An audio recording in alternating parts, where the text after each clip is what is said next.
Christophe Castaner, Laurent Nunez face à la commission des lois du Sénat. Vous avez regardé? Oui, ici même d'ailleurs. Oui, c'est vrai, vous étiez à l'antenne. Toute la journée. Convaincant ou pas?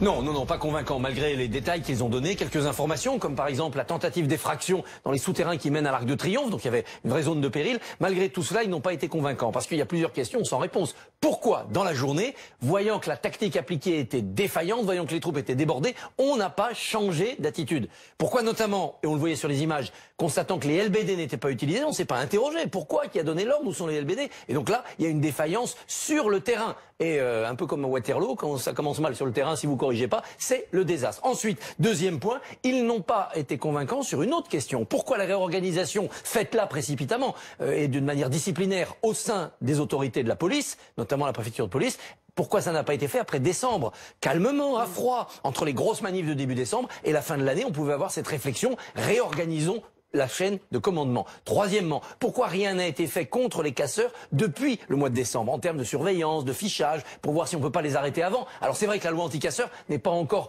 en application, mais avec les associations de malfaiteurs, ou bien avec certaines techniques de renseignement qu'on applique aux autres réseaux, notamment aux réseaux terroristes, on aurait pu sans doute aller cibler quelques individus et désamorcer tout cela. Et puis enfin, sur les nouvelles mesures annoncées par Édouard Philippe, sur le papier, entre celles qui sont expérimentales, les drones, les produits marquants, c'est pas pour tout de suite, et la volonté d'aller simplement au contact, on a du mal à voir ce qui va véritablement changer en matière d'efficacité. C'est-à-dire pas trop de violence, mais pas de casse. Bon alors du coup, en quoi les samedis qui vont venir vont être différents des samedis qui viennent de passer? Ce qui est différent, c'est que ça sera pas le même péril. Moi, je mets ma main à couper que la police sera plus débordée. Elle va y mettre une question d'honneur, surtout.